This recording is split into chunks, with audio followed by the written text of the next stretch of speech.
Hello everyone.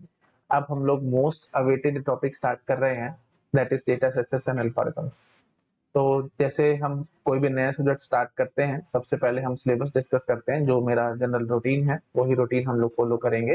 तो आज के लेक्चर में मैं सिर्फ आप लोगों के साथ सिलेबस डिस्कस करूंगा, क्या टॉपिक्स हैं, क्या सीक्वेंस रहेगी इन सब टॉपिक्स की एंड सो ऑन। ठीक है, आराम आराम से पूरा डिटेल एक बार सिलेबस देख लेते हैं और उसके बाद फिर हम लोग टॉपिक बाय टॉपिक स्टडी करते चले जाएंगे। ठीक है, चलो। तो the very first topic is introduction to data structures and algorithms. ठीक है, तो मैं थोड़ा सा अलग तरीके से चलता हूँ। नहीं तो जनरल टीचर्स क्या करते हैं, पहले डेटा स्ट्रक्चर्स पूरा पढ़ा देते हैं और उसके बाद एल्गोरिथम स्टडी करते हैं। कुछ टीचर्स उल्टा स्टार्ट करते हैं, पहले एल्गोरिथम करा देंगे फिर डेटा स्ट्रक्चर्स कराएंगे एंड सो ऑन। बट मैं इन दोनों को एकदम मिंगल अप करके पढ़ाऊंगा। ठीक है, दोनों अलग अलग सब्जेक्ट नहीं है। एक्चुअली हमारे को इनकी बाइफर्केशन करनी ही नहीं चाहिए। ठीक है, हमारे को एकदम इनको प्रॉपर मिंगल अप करके पढ़ना चाहिए। ओके, और इसी तरीके से ही मैं आप लोगों को पढ़ाऊंगा। तो मैं पहले आपको तरीके से बताऊंगा what exactly is data structure, what exactly is algorithm and so on. मैं बिल्कुल बेसिक से स्टार्ट करूंगा। इंट्रोडक्शन में मैं आपको सबसे पहले समझाऊंगा वेरिएबल क्या होता है, फिर डेटा टाइप क्या होती है, फिर डेटा स्ट्रक्चर्स क्या होता है और उसके बाद एल्गोरिथम्स क्या होते हैं। ठीक है, ये सब कुछ हम आराम आराम से पढ़ेंगे। तो होपफुली नेक्स्ट लेक्चर में हम लोग डेटा स्ट्रक्चर एल्गोरिथम की जो इंट्रोडक्शन है, जो बेसिक बेसिक टर्म्स है जो आपको पता होने चाहिए, वो हम लोग कंप्लीट करेंगे। ठीक है, उसके बाद हम लोग स्टार्ट करेंगे analysis of algorithm. This is a very very important topic. मान के चलना लगभग 1 से 2 क्वेश्चन डायरेक्टली या इनडायरेक्टली इस टॉपिक से रिलेटेड जरूर होंगे आपके गेट एग्जाम में। ठीक है, आई थिंक आपने सुना होगा ना, order big O notation, theta notation, है ना, omega notation and so on. Total 5 type की नोटेशन है, आई थिंक सबको पता होगी। वो सब आराम से डिस्कस करेंगे जब हम लोग आएंगे। ठीक है, और फिर एनालिसिस करना सीखेंगे और ये बताएंगे आपको कि एनालिसिस क्यों इंपॉर्टेंट है, क्यों करना है ना। ये तो आई थिंक बहुत बेसिक सी बात है, आई थिंक सबको पता भी होगी कि अलग अलग देखो, कोई प्रॉब्लम है हमारे पास, उसको सॉल्व करने के लिए बहुत सारे एल्गोरिथम्स बनाए जा सकते हैं। कोई ऐसे थोड़ी है कि आप एक ही एल्गोरिथम बनाओगे। You can make an algorithms. Now क्या क्राइटेरिया होगा, कैसे पता लगेगा कौन सा एल्गोरिथम अच्छा है, कौन सा एल्गोरिथम बुरा है एंड सो ऑन। तो उसके लिए हमारे पास 2 क्राइटेरियाज होते हैं, एक टाइम कॉम्प्लेक्सिटी और एक स्पेस कॉम्प्लेक्सिटी। तो कैसे निकालनी है एंड सो ऑन, वो सब कुछ हम लोग एनालिसिस वाले पार्ट में समझेंगे। तो उसके बेसिक कंसेप्ट्स हैं। पहले एसिम्प्टोटिक नोटेशंस में आपको बताऊंगा, big O, big omega, big theta. Okay, और एक स्मॉल ओमेगा है और एक स्मॉल ओ नोटेशन है। टोटल 5 नोटेशंस हैं। स्मॉल थीटा नहीं होती, बताऊंगा मैं आपको क्यों नहीं होती एंड सो ऑन। तो वो सब हम लोग देखेंगे। ठीक है, बिग है और स्मॉल है। तो 3 बिग नोटेशंस हैं, बिग ओमेगा, बिग ओ और बिग थीटा। और 2 नोटेशन है, स्मॉल ओमेगा और स्मॉल ओ। टोटल 5 नोटेशन है हमारे पास। ठीक है, वो सब नोटेशंस मैं आपको अच्छे से समझाऊंगा, कुछ कुछ उसको न्यूमेरिकल क्वेश्चंस कराऊंगा। ठीक है, और आपको एकदम फेमिलियर कर दूंगा इन सब नोटेशन से। इन पे भी बहुत बार क्वेश्चन आ जाता है और नोटेशंस पे ही आ जाते हैं कई बार क्वेश्चन। ठीक है, तो हर एक टाइप का चीजें मैं आपको दिखाऊंगा। आपको पता है मैंने कुछ स्किप तो करना नहीं है, पूरा डिटेल में अच्छे से एक एक बात आपको समझाई जाएगी। उसके बाद फिर हम लोग समझेंगे कि प्रॉपर एनालिसिस हम लोग क्यों कर रहे हैं, वो मैंने आपको बता दिया है ना। फिर हम समझेंगे टाइम कॉम्प्लेक्सिटी कैसे निकाली जाती है, स्पेस कॉम्प्लेक्सिटी कैसे निकाली जाती है। तो मैं आपको सिंपल एम बताता हूँ भाई, ये टॉपिक करने के बाद, एनालिसिस ऑफ एल्गोरिथम्स ये करने के बाद आपके सामने कैसा भी एल्गोरिथम आ जाए, चाहे रिकर्सिव एल्गोरिथम हो चाहे नॉन रिकर्सिव एल्गोरिथम हो, मतलब आपने इटरेटिव स्टाइल में लिखा हुआ है या रिकर्सिव स्टाइल में लिखा हुआ है, जैसा भी लिखा हुआ है, आप उसकी टाइम कॉम्प्लेक्सिटी और स्पेस कॉम्प्लेक्सिटी बड़े आराम से निकाल पाएंगे। ठीक है, तो ये हमारा एम रहेगा। जो सबसे मुश्किल टॉपिक लगता है स्टूडेंट्स को वो ये लगता है कि कोई भी एल्गोरिथम है हमारे सामने, हम इसकी टाइम कॉम्प्लेक्सिटी निकालेंगे कैसे। ठीक है, और अगर आपके सामने गिवन है कि इसकी कॉम्प्लेक्सिटी ऑर्डर एन है, तो क्यों ऑर्डर एन है, हम इसको प्रूव कैसे करेंगे एंड सो ऑन। वो एक एक बात एक एक अच्छे से मैं ये सब चीजें आपको क्लियर करूंगा। ठीक है, तो ये काफी बड़ा टॉपिक है, इसमें हम काफी sufficient amount of time spend करेंगे। और फाइनली जो कंक्लूजन निकलेगी वो ये निकलेगी कि आपके सामने कैसा भी एल्गोरिथम आए, मैं आपको इतना इस हद तक कंफर्टेबल कर दूंगा कि आप आराम से पता लगा पाएंगे कि इसकी टाइम कॉम्प्लेक्सिटी क्या है। तो आप ऐसे समझ लीजिए कि ये एक टूल है। एनालिसिस ऑफ एल्गोरिथम में मैं आपको ये सिखाऊंगा ना, ये जब टॉपिक कंप्लीट कर लेंगे तो आपके पास एक टूल आ जाएगा जिसकी हेल्प से आप बहुत आराम से कैसा भी एल्गोरिथम आ जाए आप काम कर पाओगे उसके साथ। ठीक है, तो रिकर्सिव एल्गोरिथम में आपने सुना होगा मास्टर मेथड होता है ना, और रादर वो सब डिवाइड एंड कॉन्कर में ज्यादा यूज होता है, master theorem and so on, है ना। ट्री मेथड है, बैक सब्स्टिट्यूशन मेथड है। रिकर्सिव एल्गोरिथम को की टाइम कॉम्प्लेक्सिटी निकालने के 3 मेथड होते हैं हमारे पास, है ना। मास्टर मेथड सबसे फास्ट मेथड है, ठीक है, और उससे थोड़ा सा स्लो होता है ट्री मेथड, और सबसे स्लो होता है back substitution method. Back substitution की सबसे बड़ी प्रॉब्लम ये है कि ये थोड़ा सा स्लो है, लेकिन ये आपको एग्जैक्ट आंसर देगा, एकदम एग्जैक्ट, कहीं कोई फ्लॉ नहीं। फ्लॉ इन द सेंस मतलब +1 होना है, -1 होना है, क्या है क्या नहीं, एग्जैक्ट आंसर, एकदम एग्जैक्ट। ठीक है, तो बट ट्री मेथड से मास्टर मेथड अप्रॉक्स आंसर देगा आपको, है ना, एग्जैक्ट आंसर नहीं बता पाएगा। जैसे n+1 आ रहा है या n-1 आ रहा है ना, या कुछ भी आ रहा है आंसर, तो मास्टर मेथड आपको सीधा ऑर्डर n बता के भागेगा, एग्जैक्ट आंसर नहीं दे पाएगा। n+1 है, n-1 है, क्या है, या 3n है ना, या 3n-2 है, क्या है, वो सब नहीं बता सकता। ये थोड़ी सी प्रॉब्लम है, बट मास्टर थ्योरम फास्ट बहुत है, ठीक है, बहुत जल्दी आंसर देती है एंड सॉ, ठीक है। करेंगे आराम आराम से बात करेंगे जब हम लोग इन सब चीजों में डाइव इन डीप करेंगे। मैंने कोई मतलब मेरे जो मन में आ रहा है मैं आपके साथ डिस्कस कर रहा हूँ, ठीक है। मैंने कोई मतलब ये नहीं सोचा था क्या बोलना है और क्या नहीं बोलना, जो मन में आ रहा है, जो सिंपल बातें मेरे दिमाग में आ रही है, मैं सब डिस्कस करता चला जा रहा हूँ। मेन बात क्या है, ये सबसे इंपॉर्टेंट है, इससे आप काफी सारे क्वेश्चन आपके सॉल्व होंगे गेट एग्जाम में, ठीक है। अच्छा जी, उसके बाद फिर हम लोग देखेंगे सर्चिंग एंड सॉर्टिंग एल्गोरिथम्स, ठीक है। तो सर्चिंग में दो है, आई थिंक सबको पता होगा, बाइनरी सर्च और लीनियर सर्च, है ना। तो सबसे सिंपलेस्ट लीनियर सर्च है और एक बाइनरी सर्च है। ऑफ कोर्स हैशिंग भी है, हैशिंग को हम लोग एंड में देखेंगे, ठीक है। Hashing is also searching technique, तो उसको हम बाद में देखेंगे एंड में, ठीक है। तो फिलहाल इस टॉपिक में हम लोग लीनियर सर्च और बाइनरी सर्च की बात कर लेंगे। सॉर्टिंग एल्गोरिथम्स बहुत सारे हैं, ठीक है, लेकिन जो मोस्ट इंपॉर्टेंट है हम उनको कवर अप करेंगे, और जिनमें गेट एग्जाम से रिपीटेडली क्वेश्चन आ रहे हैं हम उनको कवर अप करेंगे, ठीक है। जैसे आपको पता होगा सिलेक्शन सॉर्ट है ना, उसके बाद बबल सॉर्ट है। अच्छा, आपके मन में हाँ हीप सॉर्ट है, तो उन सबको मैं कवर अप कराऊंगा यहाँ पे सॉर्टिंग टेक्निक्स में, ठीक है। ये जो क्विक सॉर्ट है, मर्ज सॉर्ट है, वो सब डिवाइड एंड कॉन्कर की एप्लीकेशन है, तो मैं उसको डिवाइड एंड कॉन्कर में पढ़ाऊंगा, ठीक है। यहाँ पे जो इंपॉर्टेंट रेडिक सॉर्ट है ना, बकेट सॉर्ट है, तो जो भी इंपॉर्टेंट आपने सुने होंगे नाम, वो सब मैं आपको सॉर्टिंग एल्गोरिथम्स में कवर अप करा दूंगा, ठीक है। इंक्लूडिंग थोड़ा सा देख लूंगा, अगर टाइम बचेगा तो कोडिंग भी आपको साथ साथ करा दूंगा उनकी, है ना, और एनालिसिस दिखाऊंगा कैसे इनकी टाइम कॉम्प्लेक्सिटी निकल रही है, प्रूफ प्रॉपर दूंगा। बबल सॉर्ट में वर्स्ट केस में कॉम्प्लेक्सिटी ऑर्डर n स्क्वायर आती है तो क्यों आती है, एंड सो ऑन, ठीक है। हीप सॉर्ट में ऑर्डर n log n आती है तो क्यों आती है, वो सब हम लोग देखेंगे आराम आराम से, ठीक है। चलो ठीक है, ओके, तो ये हो गया सर्चिंग सॉर्टिंग टेक्निक, इंपॉर्टेंट है, कई बार क्वेश्चन आ जाते हैं इससे।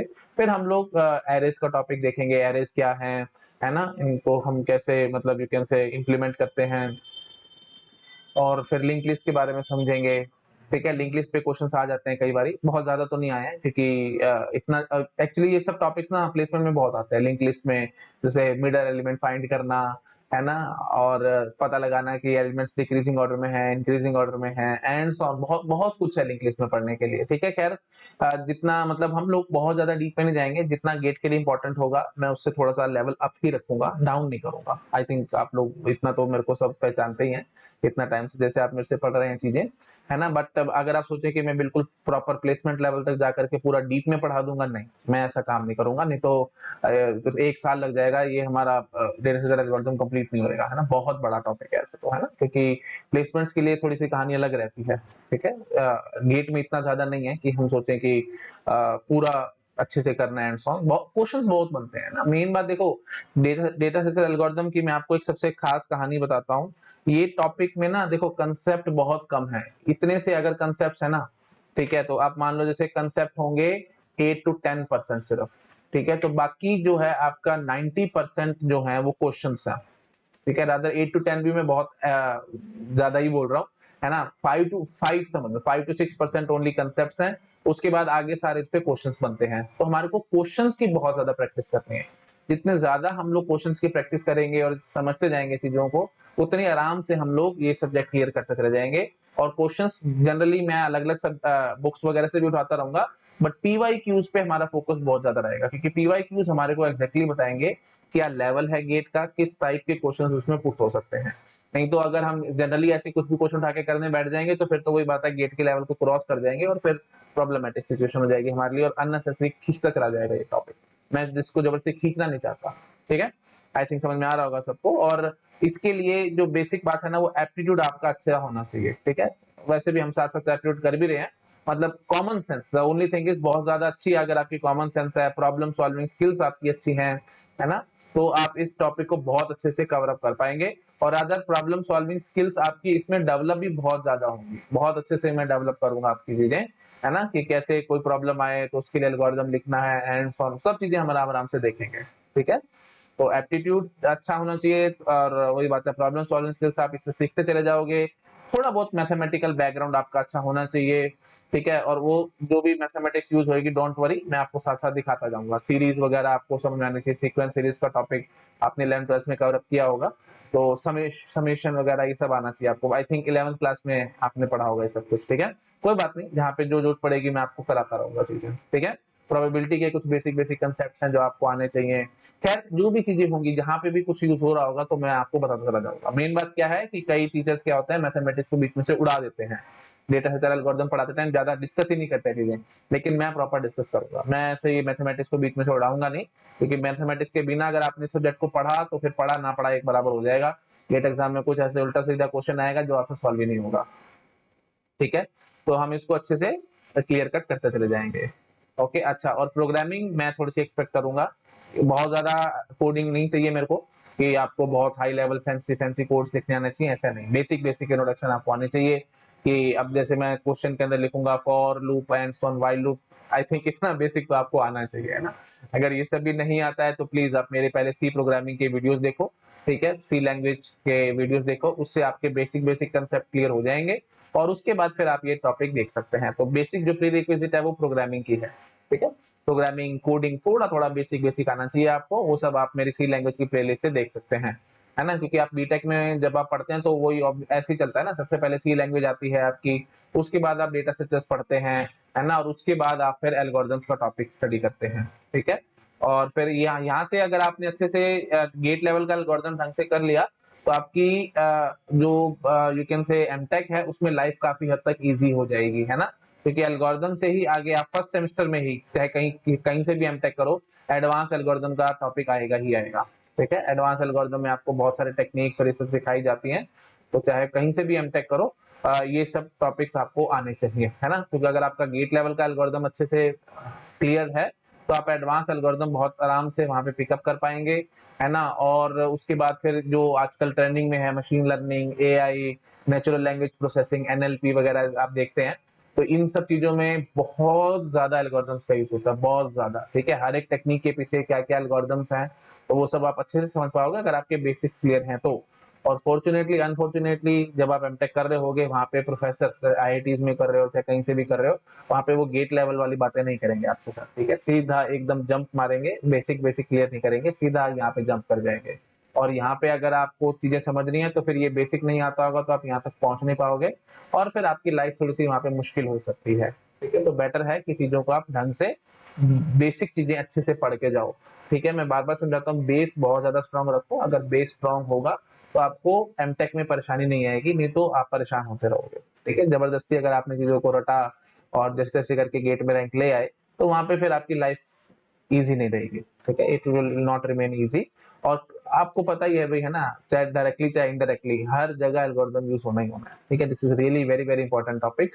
और आगे आप प्लेसमेंट्स में बैठोगे, आई थिंक मेरे को बोलने की जरूरत नहीं है, हर जगह डेटा स्ट्रक्चर एल्गोरिथम पूछेगा ही पूछेगा, है ना। डीएसए तो बेसिक है भाई, चाहे कहीं किसी मतलब यू कैन से कंपनी में इंटरव्यू दोगे, कहीं पे भी जाओगे, ये तो पूछेंगे ही पूछेंगे, इसके बिना तो प्लेसमेंट आपकी है ही नहीं, है ना। कोडिंग राउंड आएंगे ही आएंगे, वहां पे ये सब चीजें आपको आनी चाहिए अच्छे से, है ना। और पर्टिकुलरली अगर मैं बात करूँ तो डायनेमिक प्रोग्रामिंग, है ना, जो भी प्रोडक्ट बेस्ड कंपनीज आएंगी अच्छी अच्छी, वो हर एक जगह पे आपको डायनेमिक प्रोग्रामिंग के क्वेश्चंस पूछे जाते हैं। तो खैर हम तो बेसिक बेसिक करेंगे, जितना हमारा गेट का सिलेबस है उसके हिसाब से चलेंगे। एडवांस वाली चीजें सब आप अलग अलग जो बड़े बड़े क्वेश्चन होते हैं वो सब आप प्लेसमेंट्स में करेंगे, ठीक है। मैं यहाँ पे सॉल्व नहीं कराऊंगा आपको, हाँ बाद में अगर टाइम बचेगा तो जरूर कराएंगे हम लोग, गेट एग्जाम हो जाए उसके बाद हम लोग देखेंगे, ठीक है। चलो ठीक है जी, तो दैट्स इट। तो हाँ, लिंक लिस्ट हो गया, उसके बाद हम लोग स्टैक के बारे में पढ़ेंगे, है ना। स्टैक की इंप्लीमेंटेशन देखेंगे, एरे से कैसे होती है, लिंक लिस्ट से कैसे होती है, एंड सो ऑन। क्यू के बारे में पढ़ेंगे, क्यू में सर्कुलर क्यू में क्वेश्चंस आ जाते हैं, D W N D queue होता है उसमें क्वेश्चंस आ जाते हैं, ठीक है। तो प्रायोरिटी क्यूज हैं, सब मैं आपको आराम आराम से दिखाऊंगा। क्यू थोड़ा सा बड़ा टॉपिक है, इसको देखेंगे आराम से, ठीक है। उसके बाद ट्रीज, ट्रीज बहुत इंपॉर्टेंट है, लगभग हर साल आपको एक या दो क्वेश्चन इस पे जरूर मिलेंगे। कई बार तो ट्री ट्रेवर्सल का सीधा क्वेश्चन आ जाता है, pre order, in order, post order, वो सब मैं आपको दिखाऊंगा, है ना। एवीएल ट्रीज इंपॉर्टेंट है, ओके। हाइट बैलेंस ट्रीज है वो इंपॉर्टेंट है, बाइनरी सर्च ट्री है वो इंपॉर्टेंट है, ठीक है। तो बी प्लस ट्री खैर और बी ट्री वो सब चीजें तो मैंने आपको डीबीएमएस में कवर अप करा दी थी, ठीक है। तो ये सब चीजें बहुत इंपॉर्टेंट है, आराम से दिखाऊंगा मैं आपको, ठीक है। तो उसके बाद ग्राफ ट्रैवर्सल है, that is also very very important. इसमें हम लोग बीएफएस डीएफएस पढ़ेंगे, है ना। तो आपने तो आई थिंक बहुत बेसिक बेसिक लेवल का पढ़ा होगा बीएफएस डीएफएस वगैरह, हम पूरा इसको डीप में पढ़ेंगे। यहाँ पे गेट लेवल में थोड़ा सा आता है, थोड़ा सा अच्छा लेवल है। तो प्रूव करेंगे हम लोग इसकी टाइम कॉम्प्लेक्सिटी क्या है, स्पेस कॉम्प्लेक्सिटी क्या है ना, क्या यूजेस हैं, क्या एप्लीकेशन है। एप्लीकेशन के बहुत क्वेश्चन आ जाते हैं, जैसे हमारे पास ग्राफ है, उसमें साइकिल है या नहीं, साइकिल डिटेक्शन कैसे करोगे, है ना। बहुत सारी एप्लीकेशन है, मैं आपको दिखाऊंगा बीएफएस डीएफएस में। तो बड़ा टॉपिक है, ऐसे मत सोचना छोटा सा टॉपिक है, बीएफएस हमारे को आता ही है, डीएफएस भी आता है, छोटा सा है, नहीं, इसमें बहुत कुछ है, ठीक है। एप्लीकेशन बहुत इंपॉर्टेंट है, वो सब हम लोग आराम आराम से डिस्कस करेंगे इनके, ठीक है। ओके जी, उसके बाद आता है जी डिवाइड एंड कॉन्कर। यहाँ से आपका आप समझ लो एल्गोरिथम वाला पार्ट स्टार्ट हो रहा है, ठीक है। तो डिवाइड एंड कॉन्कर, ग्रीडी और डायनेमिक प्रोग्रामिंग, ये तीन हमारे पास डिजाइन टेक्निक्स हैं, डिजाइन टेक्निक्स फॉर एल्गोरिथम्स, ठीक है। तो इसलिए आपने जो बीटेक में पढ़ते हो डा, जिसको आप बोलते हैं ना design and analysis of algorithm, डा बोलते हैं ना, DA, data design and analysis of algorithm. तो ये डिजाइन पार्ट है, एनालिसिस वाला पार्ट मैंने आपको ऊपर करा ही दिया होगा, ठीक है। तो डिजाइन टेक्निक्स एक्चुअली और भी हैं, है ना, ब्रांच एंड बाउंड है और बैक ट्रैकिंग है, तो वो हमारे गेट के सिलेबस में नहीं है, तो आप उनको स्किप कर सकते हैं। फिर भी अगर मेरे को थोड़ा सा टाइम बचेगा तो मैं आपको बेसिक बेसिक इंट्रोडक्शन दे दूंगा, ठीक है। तो ये डिजाइन टेक्निक्स का फायदा क्या है, देखो मैं पहले आपको समझाऊंगा डिवाइड एंड कॉन्कर क्या है, ठीक है, और उसके बाद फिर इसकी एप्लीकेशंस दिखाऊंगा, जैसे मर्ज सॉर्ट है, क्विक सॉर्ट है, ये तो इतनी इंपॉर्टेंट है ना भाई, मर्ज सॉर्ट क्विक सॉर्ट, तो समझ लेना हर बार आपको, लगभग हर बार डायरेक्टली या इनडायरेक्टली इन दोनों से एक क्वेश्चन आपको जरूर मिलेगा, चाहे वो मर्ज सॉर्ट का होगा, चाहे वो क्विक सॉर्ट का होगा, किसी न किसी तरीके से घुमा फिरा करके इस पे क्वेश्चन आना ही आना है, ठीक है। और इनकी एप्लीकेशंस बहुत सारी हैं, क्विक सॉर्ट की, मर्ज सॉर्ट की, तो वो भी मैं आपको दिखाऊंगा, ठीक है। तो ये इंपॉर्टेंट टॉपिक्स हैं, और भी हैं बहुत कुछ डिवाइड एंड कॉन्कर में, है ना, min max problem and so on, बहुत सारी प्रॉब्लम्स हैं, तो मैं आपको दिखाऊंगा, छोड़ूंगा नहीं कुछ भी।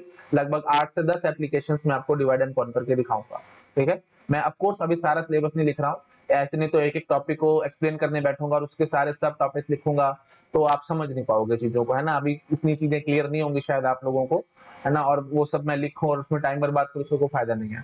तो जब हम टॉपिक स्टार्ट करेंगे, जैसे सर्चिंग सॉर्टिंग स्टार्ट करेंगे, वहां पे मैं आपको पूरा डिटेल बता दूंगा कि सर्चिंग में हमने क्या क्या क्या पढ़ना है, क्या सीक्वेंस में पढ़ना है, सॉर्टिंग पढ़नी है तो कैसे पढ़नी है, तो टॉपिक वाइज मेन बात क्या, हम लोग टॉपिक बाय टॉपिक चलते चले जाएंगे, एक टॉपिक को पकड़ेंगे, उसको पूरा एक्सपेंड करके मैं आपको समझाऊंगा एंड सो ऑन, ऐसे ऐसे चलेंगे हम लोग, ठीक है।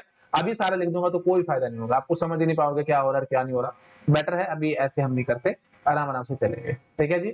ओके जी, तो ठीक है, डिवाइड एंड कॉन्कर, और ये ऐसे समझ लो, ये जो 3 डिजाइन टेक्निक हमारे को पढ़नी है, मेन बात क्या होती है ना, ये पता नहीं लगता स्टूडेंट को कि कौन सी टेक्निक कब लगेगी, ठीक है। तो ये कोई प्रॉब्लम है आपके सामने, कोई ऐसी एक्सोसेट नई प्रॉब्लम गेट एग्जाम में आ सकती है, तो आपको ये थोड़ा सा समझना चाहिए कि कौन सी प्रॉब्लम के लिए हम कौन सी डिजाइन टेक्निक लगाएंगे, ठीक है। डायनेमिक प्रोग्रामिंग से सॉल्व होगी, ग्रीडी से होगी, या डिवाइड एंड कॉन्कर से होगी एंड सो ऑन। कई की प्रॉब्लम ऐसी होती है जो तीनों से सॉल्व हो जाती है, तो फिर हम ये देखते हैं कि सबसे आसान कौन सी है, ठीक है, तो या जो सबसे कम टाइम में सॉल्व करके देगी उसको हम लोग यूज करेंगे एंड सो ऑन, ठीक है। तो प्रॉब्लम्स अलग अलग टाइप की हैं, हम आराम आराम से देखते रहेंगे, एप्लीकेशन देखते रहेंगे, है ना। नैपसैक प्रॉब्लम जैसे आती है वो ग्रीडी में आ जाती है, फिर 01 नैपसैक आती है तो डायनेमिक प्रोग्रामिंग से सॉल्व होती है, ट्रैवलिंग सेल्समैन प्रॉब्लम है वो डायनेमिक प्रोग्रामिंग में आ जाती है ना। और भी है जैसे सबसेट सम प्रॉब्लम है वो डायनेमिक प्रोग्रामिंग में आ जाती है, बहुत सारी प्रॉब्लम्स है, हम एक एक करके देखते रहेंगे, ठीक है। अब वही बात है, सब नाम लिखूं और उसमें करूंगा तो बहुत टाइम वेस्ट होगा और इतना हम चाहते नहीं है, तो हम टॉपिक स्टार्ट करेंगे हमारी सब चीजें करते रहेंगे, ठीक है। तो मेन बात मेरे को ये सिखानी है आपको कि ये एग्जैक्टली टेक्निक्स हैं क्या, डिजाइन टेक्निक्स क्या हैं, क्या यूज है इनका, क्या एप्लीकेशंस हैं, तो ताकि इतना मैं आपको कंफर्टेबल कर दूंगा कि जब कोई नई प्रॉब्लम आपके सामने आएगी तो उसको कैसे टैकल करना है, कैसे हैंडल करना है, वो आपको अच्छे से आ जाएगा, ठीक है। आपको फिर प्रॉब्लम नहीं महसूस होगी, तो आप एकदम देख के बता दोगे अच्छा ठीक है तो डिवाइड एंड कॉन्कर से हो जाएगी, अच्छा ठीक है तो ग्रीडी से हो जाएगी एंड सो। तो मैं कुछ ऐसे ऐसे टिप्स एंड ट्रिक्स क्रिस्प बातें आपके साथ करूंगा कि आप बहुत जल्दी चीजें को आराम से पकड़ जाओगे कि कौन सी टेक्निक कब लगेगी, है ना, और कैसे टाइम कॉम्प्लेक्सिटी निकलेगी एंड सो, माइंड में आप चीजों को घुमा जाओगे। और यही होता है आपका प्लेसमेंट्स में, जब आप बैठते हो इंटरव्यूज में तो यही सब होता है ना, वो आपको कोई भी नई प्रॉब्लम बना करके दे देंगे और आपको बोलेंगे कि इसको आप एल्गोरिथमिकली कैसे सॉल्व करोगे एंड सो ऑन, और कौन सा डिजाइन टेक्निक लगाओगे, कैसे सॉल्व करोगे, तो ये सब चीजें हम देखेंगे आराम से अच्छे से, ठीक है। मैथमेटिक्स से लिंक करना चाहूँ आपकी तो मैं ऐसे बताऊंगा कि ये सब टेक्निक्स ना ऐसे समझ लो, डिफरेंशिएशन, इंटीग्रेशन, है ना, जैसे हम लोग कैलकुलस वगैरह पढ़ते हैं तो कोई प्रॉब्लम आती है, कोई एप्लीकेशन आती है तो आप बोल देते हैं अच्छा ठीक है डिफरेंशिएशन से सॉल्व हो जाएगी, अच्छा ठीक है तो इंटीग्रेशन करके हम आंसर निकाल देंगे एंड सॉ, ठीक है। तो वो यही सब चीजें हैं, है ना। और एक बार आपने डिफरेंशिएशन सीख ली तो उसके बाद तो चाहे कितनी लाखों करोड़ों प्रॉब्लम आप उससे सॉल्व कर सकते हो, है ना। इंटीग्रेशन सीख लिया तो फिर आप बहुत सारी प्रॉब्लम उससे सॉल्व कर सकते हो। तो वही कहानी हम लोग यहाँ करेंगे, ठीक है। तो lots and lots of applications हैं, बहुत सारी, हम आराम से सीखते जाएंगे, चले जाएंगे, ठीक है। ओके जी, तो ये सब आई थिंक समझ गए होंगे आप लोग, ठीक है। तो मेन डिजाइन टेक्निक्स हमारे को 3 ही पढ़नी है जो हमारे सिलेबस में, divide and conquer. Divide and conquer बहुत ज्यादा इंपॉर्टेंट है, मोस्ट इंपॉर्टेंट ये है। Dynamic programming is also very very important, है ना। और ग्रीडी भी है, मतलब वही बात है, मैं ऐसे नहीं कह सकता, बट डिवाइड एंड कॉन्कर से बहुत क्वेश्चन आते हैं, बहुत, है ना। और पर्टिकुलरली मर्ज और क्विकसॉर्ट, ठीक है। तो इतना समझा देता हूँ मैं आपको, डिवाइड एंड कॉन्कर सबसे बड़ा टॉपिक है। ये हो गया तो समझ लेना आपका 50% एल्गोरिथम टॉपिक कंप्लीट है, ठीक है। उसके बाद ग्रीडी है, मतलब बहुत बड़ा नहीं है, छोटा सा है और बहुत आसान है। मेन बात क्या है कि it is really very very easy. Dynamic programming काफी हद तक स्टूडेंट्स को मुश्किल लगती है, पर जिसको रिकर्शन ढंग से आती है ना वो डायनेमिक प्रोग्रामिंग बहुत आराम से कर सकता है, इसमें कुछ नहीं है, ठीक है। एक बार चीजें पकड़ में आ गई, ग्रेस्प में आ गई तो फिर कुछ नहीं है। डायनेमिक प्रोग्रामिंग बहुत आसान है, बहुत ज्यादा आसान है, ठीक है। इससे आसान मुझे कुछ लगता ही नहीं है, सच बताऊं तो, है ना। क्योंकि रिकर्शन नहीं आती है आपको तो फिर प्रॉब्लम में आप फंसोगे। ठीक ठीक है, खैर चलो बात करेंगे आराम से। उसके बाद लास्ट टॉपिक होगा हमारा हैशिंग का, ठीक है। Hashing and probing and solve, वो सब हम लोग देखेंगे, ठीक है जी। चलो तो ब्रॉडली अगर मैं आपको बताऊं तो टोटल ये देख लो भाई, सब कुछ अगर हम एक स्क्रीन पे करना चाहें, यस, तो एक स्क्रीन पे सारा कुछ आप नोट डाउन कर सकते हो। टोटल 13 टॉपिक्स हैं। ऑफ कोर्स एकदम हाई लेवल व्यू मैंने आपको दिया है, हम कैसे कैसे टॉपिक्स पढ़ेंगे एंड सो, ठीक है। और जब हम लोग टॉपिक स्टार्ट कर रहे होंगे तो वहां पे स्टार्टिंग में ही मैं आपको बता दूंगा कि हम लोग किस सीक्वेंस में क्या क्या चीजें हम लोग पढ़ेंगे उस टॉपिक से रिलेटेड, ठीक है। तो जैसे 13 टॉपिक्स आई थिंक आप समझदार हो खुद ही, मैं एक एक की सारी एक्सप्लेनेशन लिखूंगा और सब बताऊंगा तो सिलेबस को डिस्कस करते करते मेरे 2 घंटे निकल जाएंगे। तो क्या फायदा ऐसे, है ना, आपको चीजें एक्जेक्टली याद रहेंगी भी नहीं कौन सा टॉपिक में क्या था एंड सो। तो बेटर है जब हम लोग टॉपिक स्टार्ट करेंगे वहां पे ये सब डिस्कस करते रहेंगे, ठीक है। हाँ, और ऑफ कोर्स एक बात आपको ध्यान रखनी है, ये खास बात क्या है ना इस सब्जेक्ट की, ये काफी हद तक स्टूडेंट्स को सिंपल लगता है क्योंकि मैंने आपको बताया है इसमें कंसेप्ट्स, ये देखो मैंने डिस्कस किया था, कंसेप्ट बहुत कम है, क्वेश्चंस बहुत ज्यादा है, ठीक है।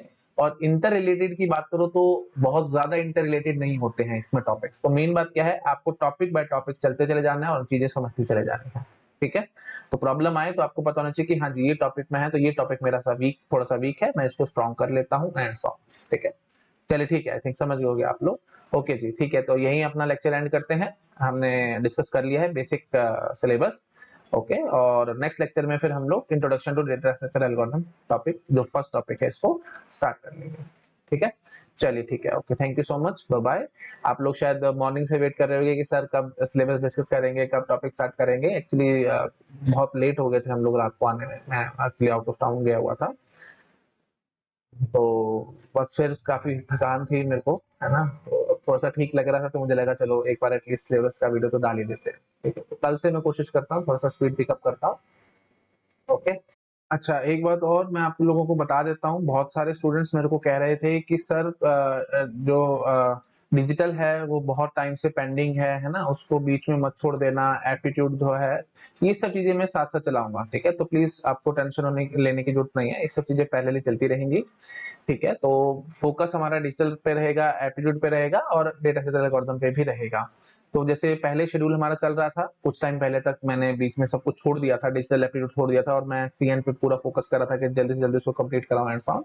तो वो हो चुका है, तो फिर हम लोग अपना नॉर्मल डेली रूटीन पे आ जाएंगे, है ना। तो मंडे टू फ्राइडे, ठीक है, 5 डेज में हम लोग डिजिटल और डेटा स्ट्रक्चर एल्गोरिथम करेंगे, ठीक है, डिजिटल एंड डीएस, ओके। और जो सैटरडे संडे होगा उस पे हम लोग एप्टीट्यूड करेंगे, ठीक है, वीकेंड्स पे, वीकेंड पे कोशिश करेंगे एप्टीट्यूड पे फोकस करें, ठीक है। तो ये हमारा शेड्यूल चलेगा 5 days, Monday to Friday digital DSA, और जो वीकेंड्स होंगे उस पे सैटरडे संडे, मतलब उस पे हम लोग एप्टीट्यूड करते रहेंगे, ठीक है। तो जो हमारा जनरल रूटीन जो डेली सब कुछ हम लोग कर रहे थे वैसे ही चलेंगे जैसे पहले चल रहे थे हम लोग, ठीक है। तो नोट डाउन कर सकते हो आप सब ये लोग। और डेडलाइन मेरे को पता है बहुत सारे स्टूडेंट्स में से पूछेंगे कि सर कब तक कंप्लीट हो जाएगा, तो कोशिश करेंगे भाई, है ना, जितना जल्दी हो सके कंप्लीट करें। ऑफ कोर्स कुछ प्रॉब्लम्स ना आए, आप लोग मेरे लिए प्रे करना, मैं आप लोगों के लिए प्रे करूंगा कि कोई XYZ प्रॉब्लम्स हमारे को फेस ना करनी पड़े और जल्दी से जल्दी हम लोग अपना टॉपिक ही कंप्लीट करेंगे। डेडलाइन भाई देखो एक्चुअली टॉपिक ये बहुत बड़ा है, डेटा स्ट्रक्चर एल्गोरिथम वाला टॉपिक बहुत बड़ा है, तो आप दिसंबर तक की डेडलाइन मान सकते हैं। ठीक है, दिसंबर तक मैं ये सब चीजें कोशिश करूंगा पूरी कंप्लीट कर दूं। हाँ ऑफ कोर्स अगर डिजिटल और एप्टीट्यूड बहुत जल्दी हमारा कंप्लीट हो गया, सब कुछ हो गया, तो फिर एक बार पॉलिंग और करा लेंगे और कोई नया टॉपिक स्टार्ट करना होगा तो कर लेंगे। ठीक है, तो अभी फिलहाल इतना ये मान के चलते हैं, digital aptitude data structure algorithm दिसंबर तक हम लोग कंप्लीट कर लेंगे। मेरे को जहां तक उम्मीद है हम लोग डिजिटल और एप्टीट्यूड अक्टूबर एंड तक या नवंबर तक कोशिश करूंगा कि इनको मैं कंप्लीट कर दूं। ठीक है, और उसके बाद फिर हम लोग यू कैन से कोई और नया टॉपिक स्टार्ट करना होगा तो देख लेंगे, छोटा सा कोई टॉपिक उठा लेंगे जैसे कंपाइलर है ना, या कोई और देख लेंगे जो भी छोटा सा टॉपिक होगा, पॉलिंग करवा लेंगे उसके हिसाब से देख लेंगे, बट वो फिजिबल रखेंगे है ना, कि ताकि दिसंबर तक कंप्लीट हो जाए वो, नहीं तो फिर बीच में लटक गया तो फिर कोई फायदा नहीं है, फिर टॉपिक चला ना चला एक बराबर हो जाएगा। तो देखेंगे कोई छोटा सा टॉपिक और बीच में से पिक कर लेंगे। ठीक है, चलिए ठीक है, ये शेड्यूल रहेगा हमारा। ओके ठीक है, okay, thank you so much, bye bye. Hello everyone, अगर आप लोगों को मेरा काम पसंद आ रहा है तो प्लीज वीडियोस को लाइक करते रहा करो, अपने फ्रेंड्स के साथ शेयर करते रहा करो, और अगर आप मेरे को फाइनेंशियली हेल्प करना चाहते हैं तो यूपीआई आईडी आपको डिस्क्रिप्शन में मिल जाएगी, आप जो अमाउंट चाहे वो डोनेट कर सकते हो, मैं आपसे कभी भी मुंह से कुछ नहीं मांगूंगा, जो आपको अच्छा लगता है आप मुझे वो डोनेट कर सकते हो। और आपको मैं बता देता हूँ, एक एक वीडियो बनाने में बहुत मेहनत लगती है भाई, ऑन एन एवरेज अगर मैं 1 घंटे की रिकॉर्डिंग कर रहा हूँ तो मुझे 3 से 4 घंटे लग जाते हैं, और मैं डेली बेसिस पे आपके लिए 3 घंटे के अराउंड रिकॉर्डिंग कर रहा हूँ, मतलब 2 से 3 लेक्चर मैं रोज डाल रहा हूँ, तो ऑन एन एवरेज में 12 से 13 घंटे काम कर रहा हूँ। मॉर्निंग में सुबह उठता हूँ आई थिंक 8 o'clock के अराउंड, और उसके बाद से ही मेरा पूरा दिन स्टार्ट होता है, और लगभग मैं रात को 11 बजे तक काम करता हूँ। ठीक है, तो पूरा दिन मैं आप लोगों के लिए डिवोट कर रहा हूँ। अगर आपको अच्छा लग रहा है मेरा काम तो प्लीज मुझे सपोर्ट करो। ठीक है, okay, thank you so much, bye bye.